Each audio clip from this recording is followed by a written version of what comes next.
Welcome, everyone. Thanks so much for coming on a Saturday afternoon.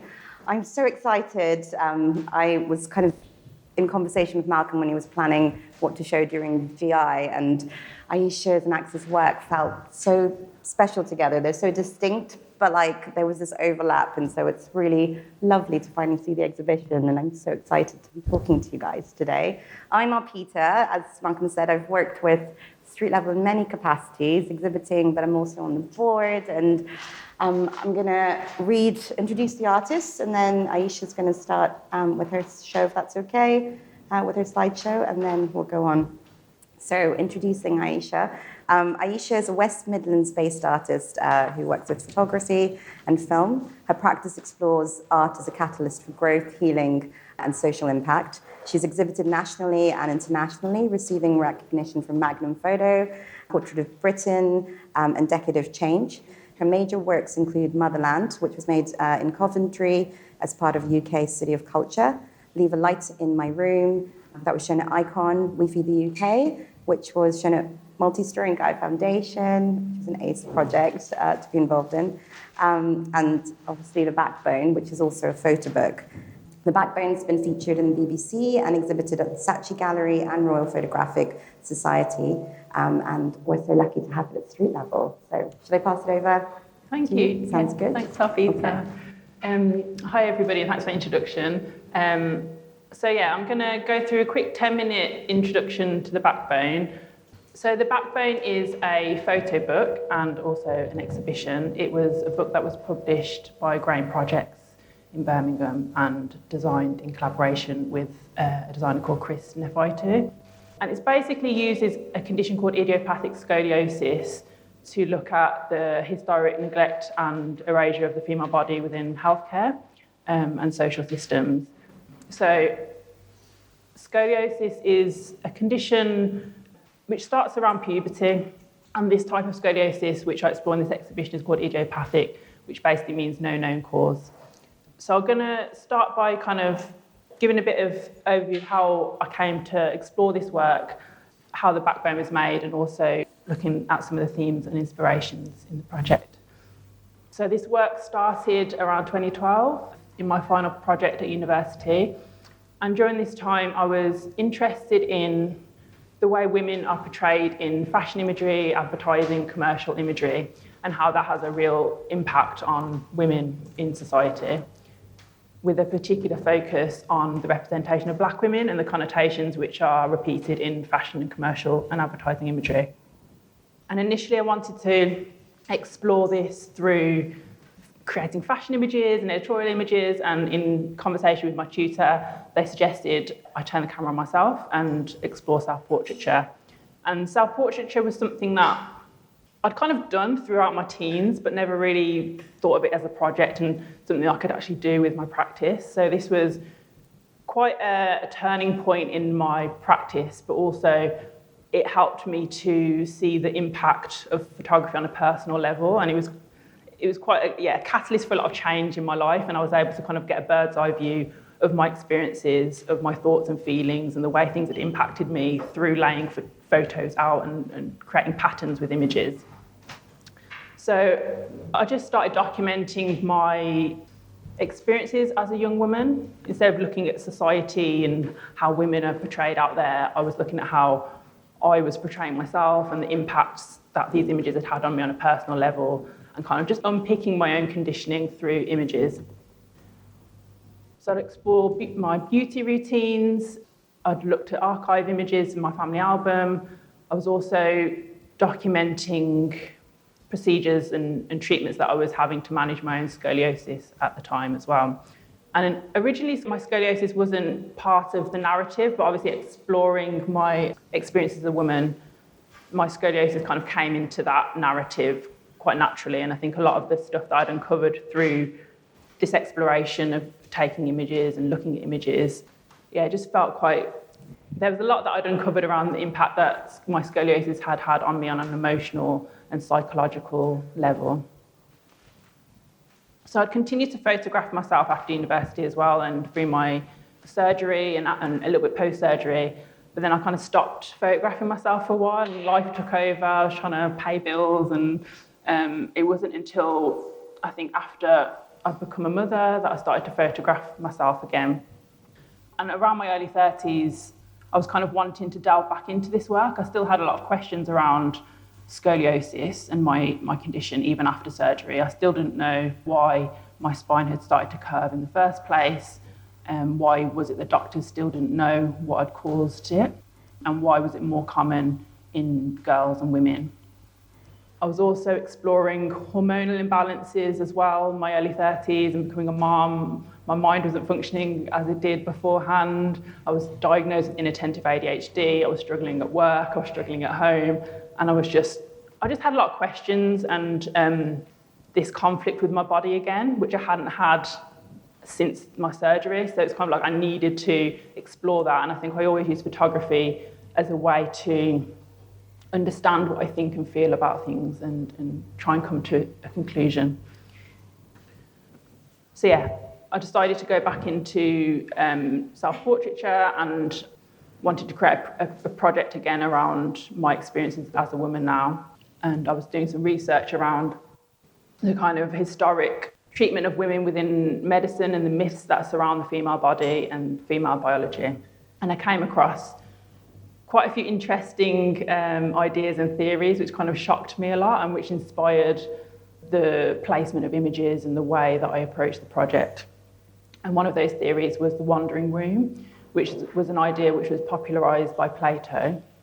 And it was basically the idea that the womb was like an animal of its own and it could wander around the body. It could, if it was aggravated and angry because you hadn't given it a child, it could wander all the way up to your throat and choke you and cause all sorts of health issues. And the treatment for this was you could fumigate the womb with horrible putrid smells to entice it back into place, or you could give it what it wanted, which was a child.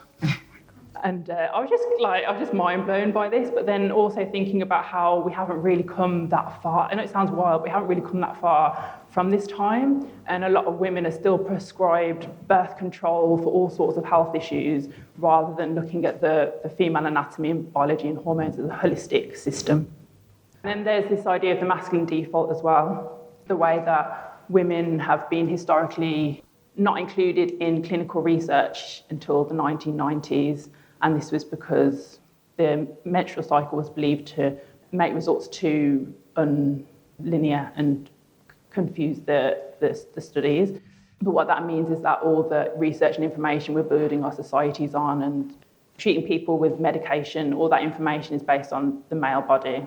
And so information just isn't there for women. And there's new research which suggests that heart medication, antipsychotics, antibiotics, and some ADHD medication is ineffective and in some cases dangerous for women based on where they're at in their menstrual cycles. So yeah, I was using the research that I was delving into, but also making new work as well. And I think when I'm making a photography project, I kind of don't really know where it's going until I've come to the end of it. I'll just like take images, read lots of stuff, and then try and put it all together and then figure out what I'm trying to say by the end. So I also went into the hospital where I had my surgery, took photographs of my surgeon, photographed other women who had the same condition that I had, filmed interviews with them as well. I photographed the medical equipment which was used in the treatment of scoliosis. And then I worked with Grain Projects and Chris Nafaitu to create the book and narrow down all the research and the imagery and trying to create a narrative and a story out of it and kind of really solidify what I was trying to say with the work. And I also brought in some of the archive and old imagery from when I was a teenager and in my early 20s and the images that I was photographing for Imperfection at university. And then I also photographed the participants in their home environments as well, and I was interested in this contrast between clinical and medical settings, but also the home environment. And I was also photographing movement as well with each participant, and this idea of like feminine energy being kind of chaotic and non-linear, but our approach to health can often be quite logical and masculine. So I think the foundation of the backbone, as I've come to the end of it, and what I was trying to say with the work was this idea of imbalance. There's like a spectrum of like masculine and feminine, and we tend to value one end of the spectrum over the other. So masculine and feminine, action and rest, logic and intuition, the material and the spiritual, the physical over the emotional, and the outward expression over the inward expression. And with the backbone, I kind of ask, what is the sweet spot between these two ends of the spectrum?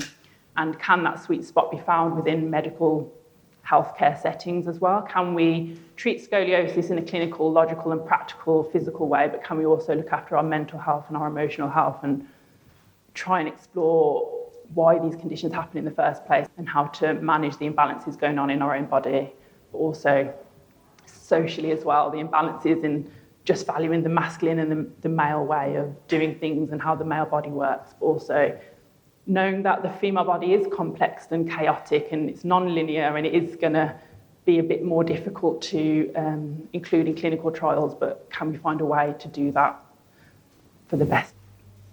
So yeah, there's also text in the book. So we commissioned writers Roma Banzil, Palumi Odobanjo, Natalie Mann and Adam Murray as well. And then the next stage of this exhibition, it will be shown at New Art Gallery Warsaw in 2027. So that's the next phase of this. And that's it. That's me done. Thank you.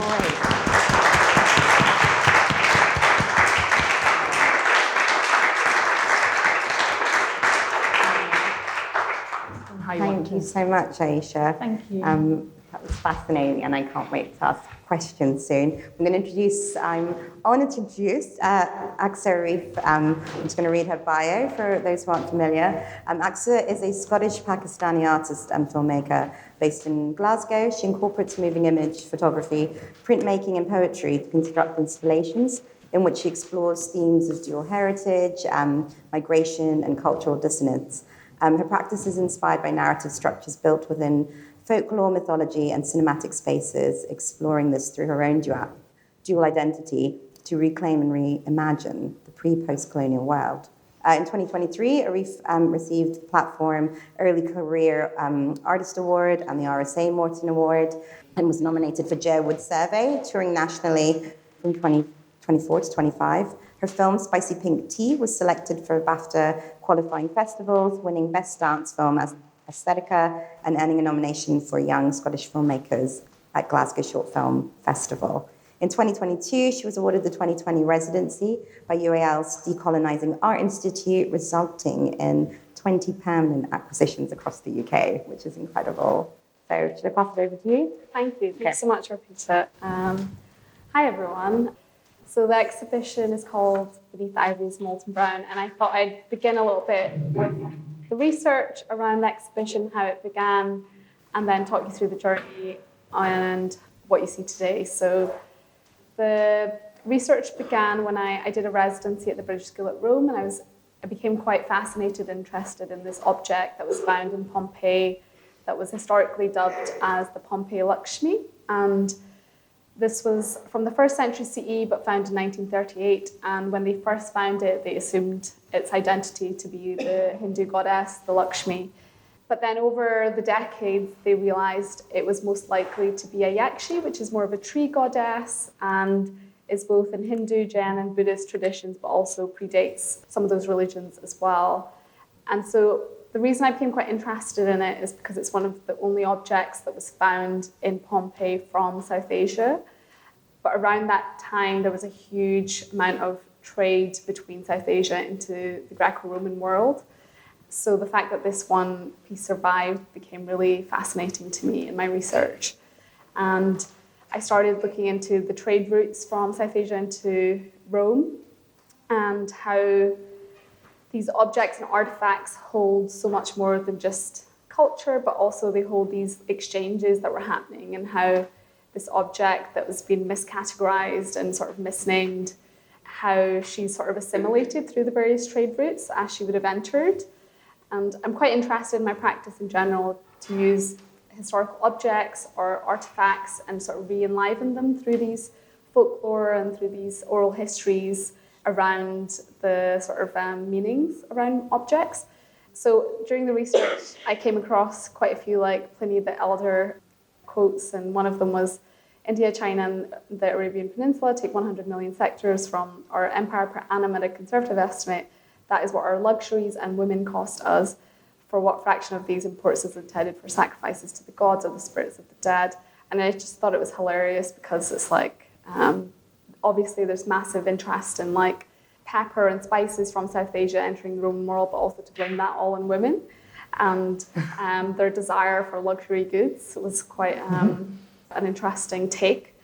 And I was also interested in where the trade goods were being held in Italy. So when I was there, I visited the pepper warehouse, or historically where it would have been at the Roman Forum, and to see the vastness of that exchange that, you know, predates.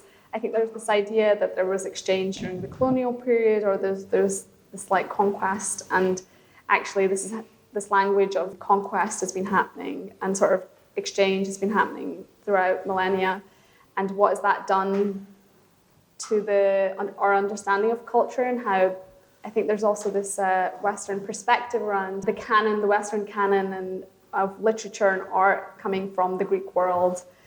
And I became quite interested in the Pompeii Lakshmi because she holds these syncretic blends of both. She would have been made for the trade networks, but also is very much epitomizing like the folklore of South Asia and sort of.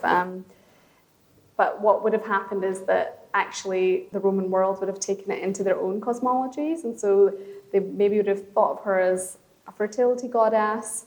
And during the research trip, I wanted to visit the Museum of Archaeology in Naples, and I couldn't get access because it's in the secret room, and the secret room holds these artifacts that are deemed as like pornographic from the time that they were found. And a lot of the sort of like objects in that room were very much phallic objects, masculine objects. And then there's this small little Venus that's sort of in the middle of the cabinet with this artifact of the Pompeii Lakshmi just next to her. And it's very interesting, the kind of like curation around it. And then also the wall text in the museum was still misnaming her as the Pompeii Lakshmi. And so I became quite interested in this idea of what is history and what we hold to be true. So, and another sort of interesting sort of research point was the figure of Dionysus. And at the British School at Rome, they have in their archive this piece on the left that says sculpture ahead of the Indian Bacchus. And in a lot of Greek mythology, the character of Dionysus has huge similarities to Hindu god Shiva. And they're both this, like, the god of revelry and the god of wine and good-naturedness. And it also mimics Alexander the Great's conquest or into South Asia as well. And I became quite interested in this, what that time period would have brought around exchange and the goods around that period. And also South India specifically, there's been huge amounts of Roman gold that's been found. And it's interesting that gold is still there, but obviously a lot of these artifacts that would have been imported are sort of ephemera that are sort of gone forever in some ways, like spices and goods that would have been used. And I became quite interested in the trade ports and sort of so I visited Ostia and another few trade ports as well, because I was quite interested to see the symbols that were there, sort of interested in pattern and the mosaics that were there, and seeing the similarities with a lot of South Asian symbols. And so the pieces that I became quite interested in had these big similarities to Hindu symbols and patterns. And so I started collaging different elements of them together. And also I became aware of the Baroque tradition, where to showcase family or a house's wisdom and sort of knowledge, they would take antiquities, like sculptural antiquities, and piece them back together. And they could have like, you know, the hand of Adonis and like the body of Venus, and sort of put them all together the best they could into these new sculptures with the head of the family's bust on them. And so it was interesting to see them being celebritized and sort of these hybrid identities being formed, and to then for us to look at them as pieces of history, and how history is actually just this amalgamation and construction. So I think within this project, what I was really interested in is this idea of like hybridity, and how through movement and exchange, identity is formed and assimilated, and there is no sense of purity in identity. It's always this amalgamation. So I became quite interested in collaging and piecing together various different elements that I came across in my research. And through the use of photographs and through the use of performance and inviting a performer in to recreate some of these scenes. So I constructed a narrative around the British garden and this curated sort of garden that has these elements of nature from all over the world and the sculptures that are placed in those environments as well. So I wanted to place the yakshi into the environment, and also there was these beautiful like oak woodlands and sort of mimicking this idea of her wildness and also her sort of performed self and playing with these two tropes. So the photographs then were collaged and developed with a lot of the imagery from Rome, and playing around with also just like these long braids that would sort of holding her in place, but also showcasing a part of culture. And braids are such a big part of South Asian culture and also lots of other cultures as well. And there's something about the braid that I've become quite fascinated in my practice, because it's this idea of like passing down knowledge through the generations from through the female generations as well, from mother to daughter. But it can also bind you to tradition as well as sort of free you from it. So that became quite a big motif in the work as well. And so the works that you see on show, for me, a lot of the work and showcasing work is about narrative within and interaction between the characters. So for me, the film work, the poetry elements and the sort of elements of the disjointedness of her trying to find her identity in these woods, but also in the sort of performed self of her. I wanted to mimic that in the tapestry wall hangings as well. So this idea of her being moved and sort of this idea of the turning of the sun, the motif of the sun came up quite a lot in a lot of the mosaics as well. And then using her hair as this ladder that drops her into this other world. So there's these elements of also erasure of identity, obviously, and sort of feel both curated but also erasing parts of yourself. So, and assimilating into nature and assimilating into this sort of environment. So the textile hangings have these elements of herself watching herself from like various different angles. So when you walk into the exhibition, I really like this idea of you're confronted by lots of eyes watching you, but also you're sort of enveloped in the darkness of the room that holds you unaccountable, and you can sort of look freely in that way. But also the characters exchange through the eye lines as well. And I think for me, my main sort of question around the exhibition was sort of this idea of how is identity formed and how cultural identity and identity as this fixed thing is, I think, constantly in flux and shouldn't be pinned down in that way.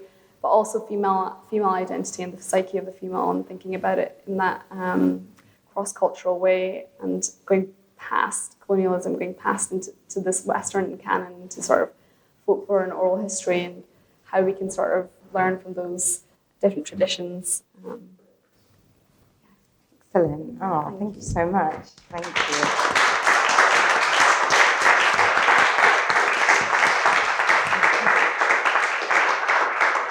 Thank you so much for those insights.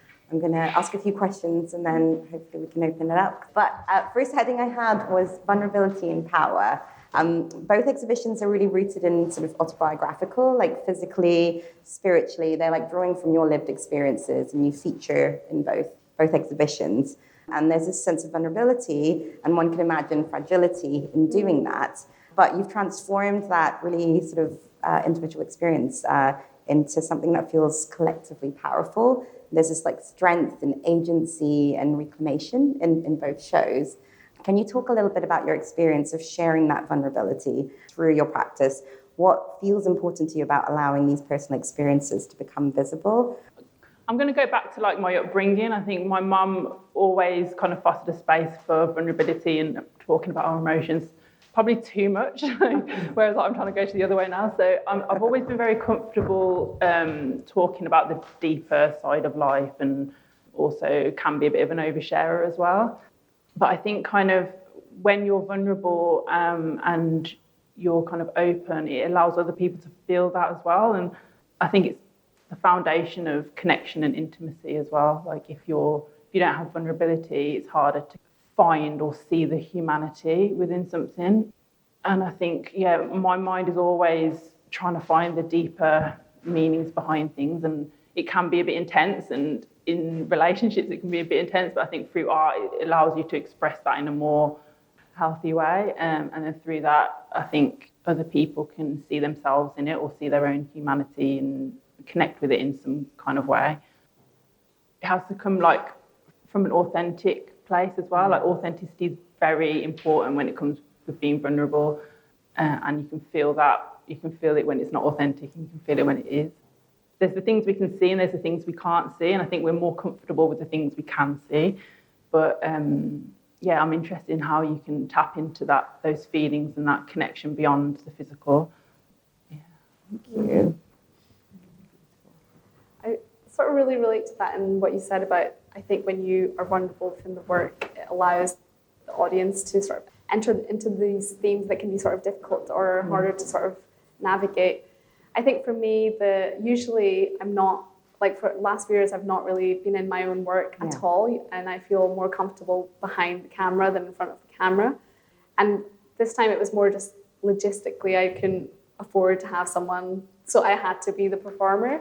But in a way, I think it allowed me to playing this character that both represents my own experiences, but using, I think for me, I always use oral histories and folklore and mythologies as this safe distance to be vulnerable, but also hold them in these other characters. And so using fiction in that way that allows you to be separate from it.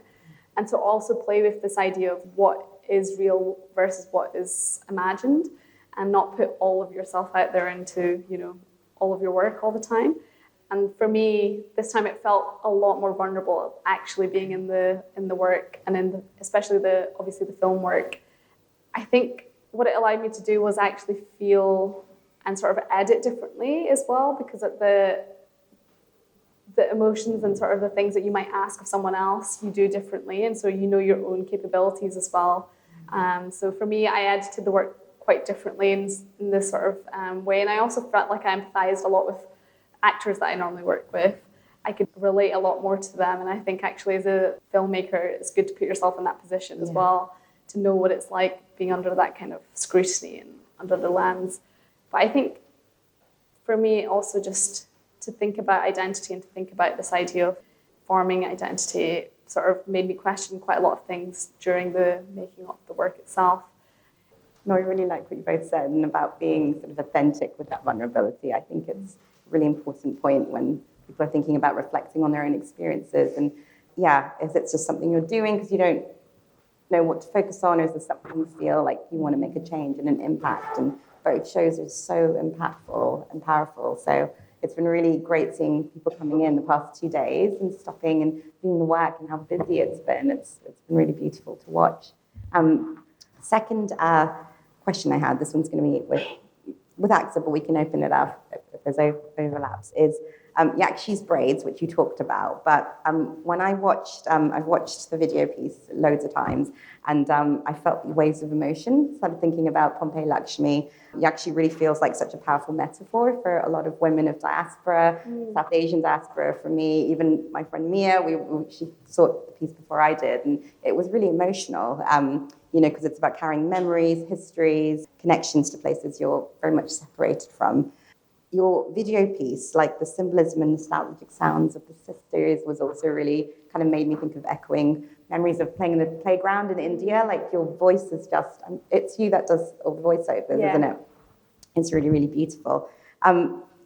I guess going to the question is, how do you see Yakshi's relationship with roots? Like in braids you talked about, but she's in like a forest and she's a forest nymph. But can you talk a little bit about, this sort of in Pink Tea and in Raindrops for Rani, you've kind of worked with the braids and cultural motifs. There's like a lot of kitsch and cultural motifs, and like talk a little bit about your use of that in your practice, and what's your process behind that? And I think I'm really interested in this idea of diaspora's connection to the homeland. Yes. And then also the sort of aesthetics of diaspora. The moment that you move to a new place, your family become this time capsule of that moment, Yes. and you don't progress in some ways to your heritage past that moment. Yeah. So a lot of fashion is quite from the 90s. If you go back to Pakistan or India, it's moved on by generations. And so I became quite interested in the overall aesthetic of Pakistani and South Asian diaspora and their connections back to the homeland, being through media, family, histories, and also folklore that get told. And also this, the sort of connection to the braids has happened for a few different projects now, but especially in Raindrops of Rani and this project, the braids, I think, symbolize this element of the maternal passing down of knowledge, how to navigate yourself through life, basically, all held through this moment of oiling the hair or braiding the hair and self-care and all of these elements. And also this idea of the braid is this constricted, tidy woman, but also when it's loose, what happens, and the wildness of that. And I became really interested in this idea of the Yakshi is in conversation with herself in a way. So the one that's left is in conversation with the idea of the original. And so what happens when a diaspora has this conversation with someone that's from the homeland or the side or the pure person, and that kind of dynamic I became really interested in exploring it within the film work. And so in a way, they're both the villain for each other. They don't understand each other, and they have this constant villainizing one another in that way. And the conversations that unfold become conversations with themselves. And so that's what I really wanted to play with, is this this two selves, and it could, in a way, it could be the psyche talking back to you as well.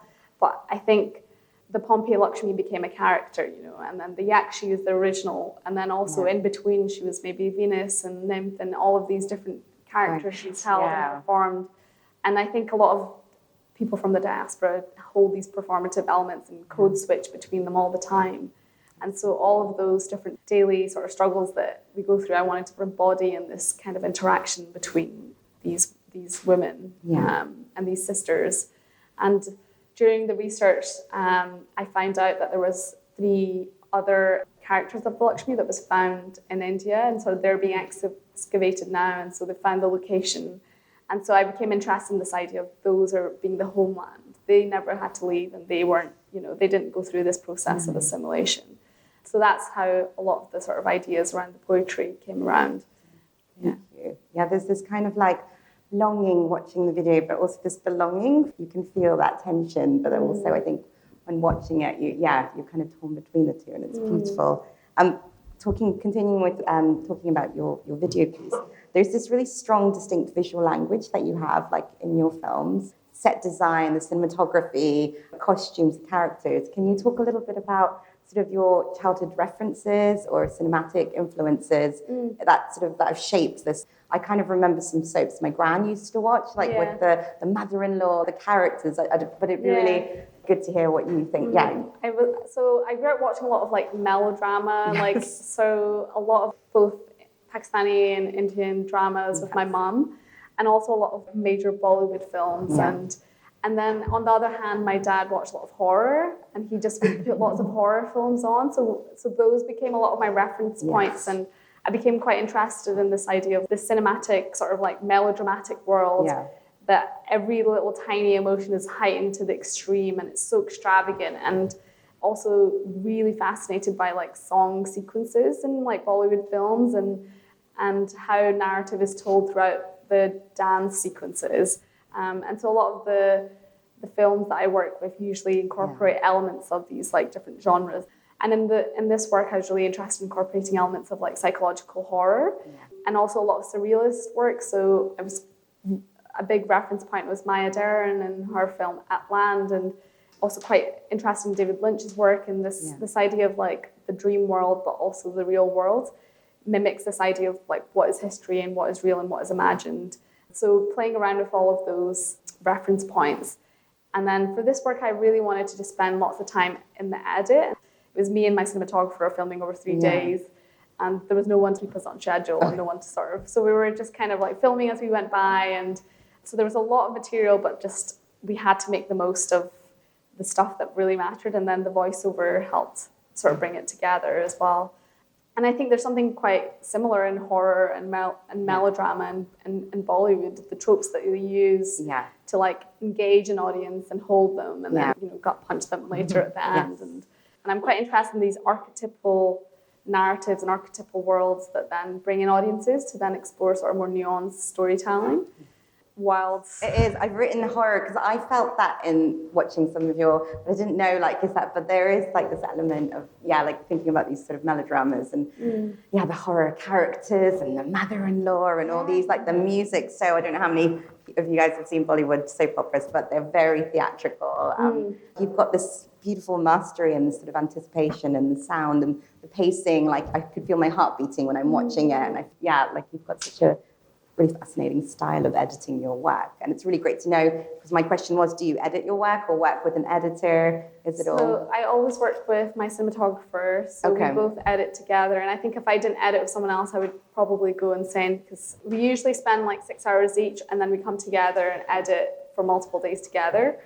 And that I really enjoyed that collaboration, so I think that will continue in the future works. There's something about you get quite lost in an edit, and I think it's the same with any work that you're making. You can get quite lost into it, so it's nice to have someone else to bounce off ideas and then bring you back out and know you're not going insane. Absolutely. And women make the best editors. Spielberg always works with women editors, just FYI.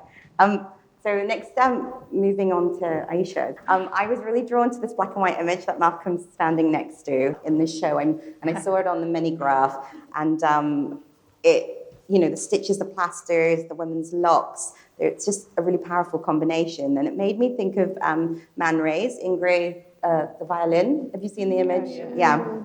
And this long history of representing the female back as something to be viewed, aestheticized through the male gaze. For me, this image as a woman, it feels so much more layered. I'm thinking about medical research, care, the history of medicine in relation to black and brown women, women's bodies, but also about the way women's bodies have been exposed, eroticized, and exoticized in art.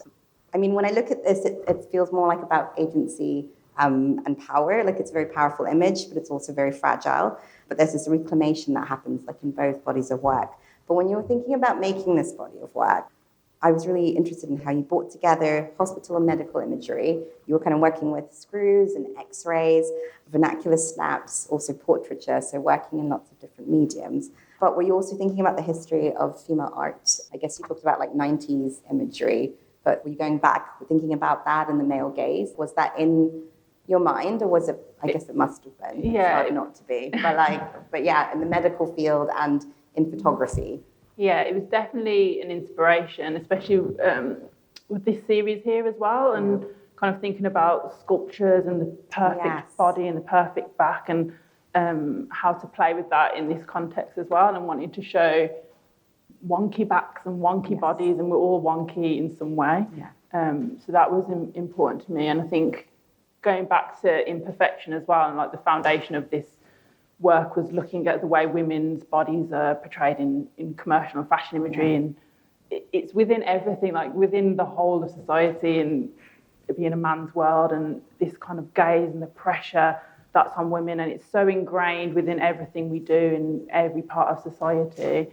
The name, the backbone as well, like the backbone of society, and that's kind of what inspired all of this as well. And like you say, taking back that power and back that gaze, and photographing myself and photographing other women where I relate to their experience. We're in the same community, we have the similar experiences, rather than having someone who's outside of that experience, aka a man, taking photographs of the female body.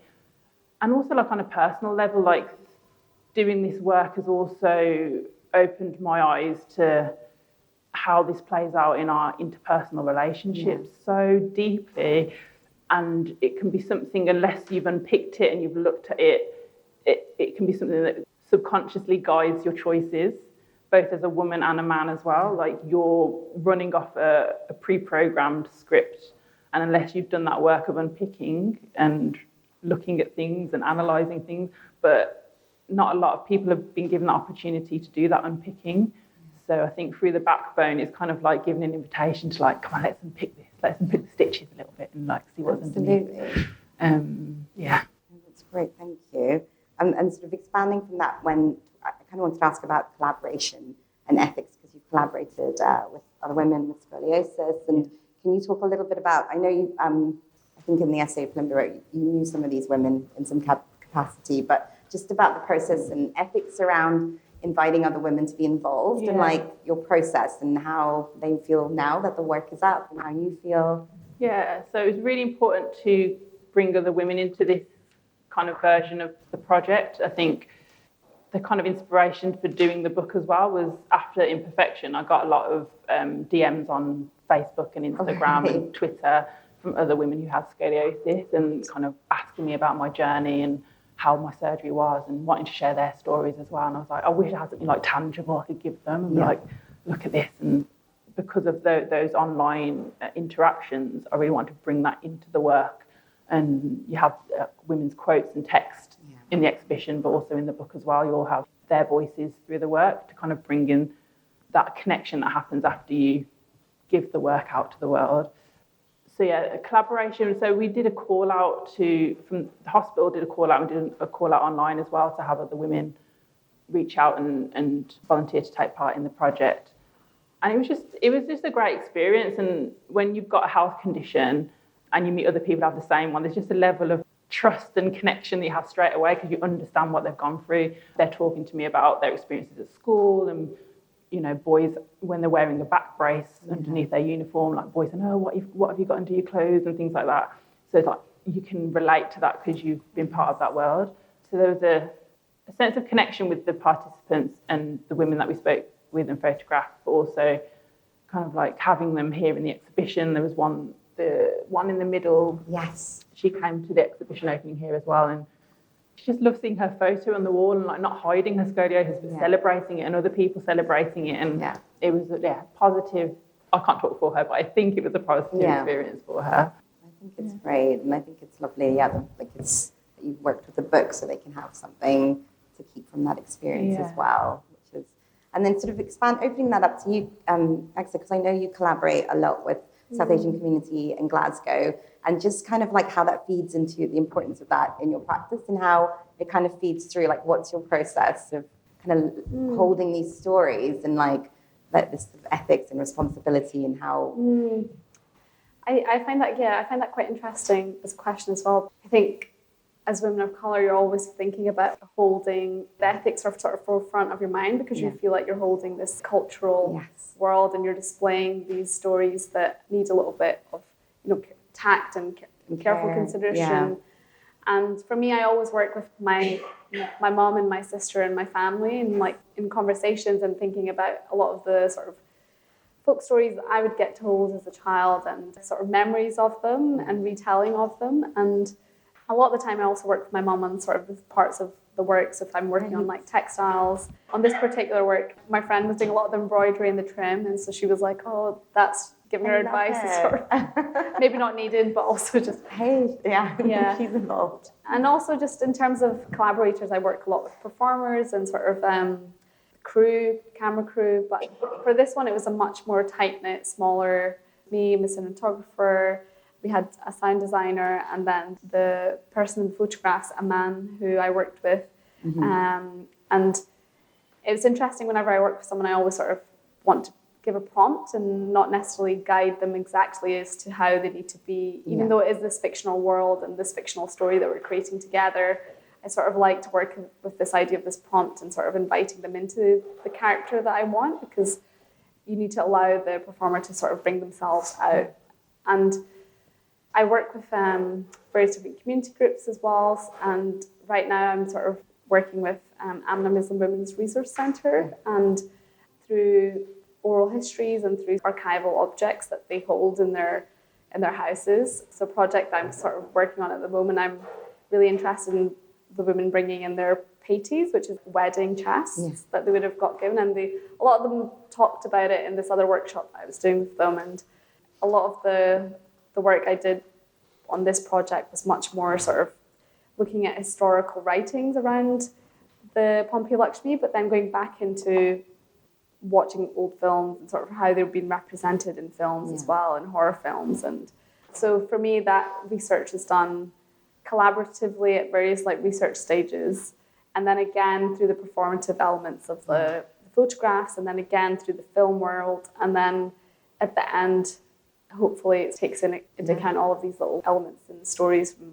various different people. But I always find I feel like I'm very self-conscious around ensuring that I portray our histories, our stories in this way that is sort of careful and considered. But at the same time, I sort of detest this element of having to be that careful and that considered, and not like sometimes, you know, imperfections happen or things that aren't as perfect or as correct as they like you've like done something like that you should, you know. So I find that I'm always trying to find that balance of allowing the experimental parts of my practice to still shine through. And I think I do that through the fictional elements. Yes, I think it doesn't have to be this fact-telling story. Memories aren't facts anyway, so I think playing with that and allowing yourself a little bit of leeway to not have to hold all of the weight of all of your culture and heritage is too much. So, yeah. There's this like sort of playfulness, but then that kind of fusion of reality and sort of fantasy makes it really universal, actually, in a way, because it's not so solid one narrative. I think that's how lots of people can connect to it. So it's really, and I love this image of you watching horror movies with your mum and sister. That's great. I'm going to ask one last question if we've got time. I'd like to say it's a light question, but it says challenging the male Western colonial gaze, which seems a bit, sorry, that's a bit, but it's not. We can keep it easy breezy. So both exhibitions challenge the male colonial and Western gaze through the lenses of history of art and medicine. Aqsa, you've almost physically stitched together Pompeii Lakshmi and these sort of goddess-like figures in this lush velvet tapestries, which your mum helped with the stitching with, to reclaim these Pompeii Lakshmi back together again, but also show her hybridity and multiple identities. Ayesha, you hold up a mirror to the lack of medical research in idiopathic scoliosis, a condition that affects women a lot more. In fact, like we know that from your writing, while also raising a broader question about the historical marginalization of women's bodies within Western medicine and medical research. Ayesha, how has the medical world responded to this series, if they've seen it so far? And what plans or hopes do you have for taking this body of work further? What's the plan? What's the plan? And has anyone from them, has this been like published in the medical, is it like, what's the relationship, or where would you? Not yet. I mean, the hospital's been great. So they took copies of the book for, you know, within the hospital. That's great, yeah. And we're planning to hopefully show the work there as well in the hospital. As far as other medical institutions, I think that's the next phase of this. I would love to connect with the medical world in a more long-term way, because I think there's something quite powerful about collaborating between the creative arts and science, and how like it kind of brings stuff out to people in a more kind of relatable and understandable way. So that's the plan. And nothing's concrete or manifested yet, but I'm hoping to use the exhibition next year as kind of like a platform to connect with those institutions. Right. We're in talks about kind of having some kind of like small symposium event as part of the exhibition as well, and bringing healthcare professionals in, and also hopefully some kind of like authors, and just, there's power in diversity, and I think cross sectors and cross-cultural collaboration makes anything more powerful. We'll check back in a couple of years. Okay, I will. I'll follow up. But I think definitely a dialogue between like photography, art and science would be really, really important for this body of work. So fingers crossed. Yeah, thank you. And Aqsa, do you have any plans to extend this work back to Rome, or, you know, returning it back? Like, where do you see the work? Is it complete? Do you feel like you're going to is it going to be a continuation? Would you like to take her back? I always find like when the moving image work is done, it becomes its own, it lives on its own, and it can have its own world. But initially when I started, I was really keen to go back to Rome and do a bit of filming, and also I really was curious about these three sisters that were uncovered in India. But in the end, that wasn't possible, and I think the work that became is the work that was meant to be. And so I'm at the moment quite interested moving into this idea of the dancer and sort of looking a little bit more at themes around dance. It relates to a lot of previous work that I've been looking at as well, and putting this work on hold, because also I find that sometimes like focusing on one line of research for too long can make me feel a little bit lost again. I'm really keen to do a residency in Pakistan and sort of find time to work with the composer that I worked with on this project and develop songs and music for work before the film started. Because I always work with poetry first, so I really want to create poetry and turn those into songs and lyrics and music to then see and then create the film. Different kind of order from, Yeah, and also looking at themes around like dance within like South Asian Bollywood and sort of media and how it's been portrayed since like colonialism. With Beneath Ivory's Molten Brown, I'm probably submit it to film festivals and sort of see it have a life, and sort of keen to take it to Pakistan and as well. It's always all connected. And Yeah. Absolutely. My practice is very interdisciplinary as well, so I feel like I move from like thing to thing quite a lot. Ben, thank you so much. Thank you so much, Arpita. No, it's just been really, really lovely hearing you guys talk about it, and I think it's given us so much to think about, and I want to see the work again. I think just getting more of your insights. So thank you so much, and thanks to you guys. Thank you.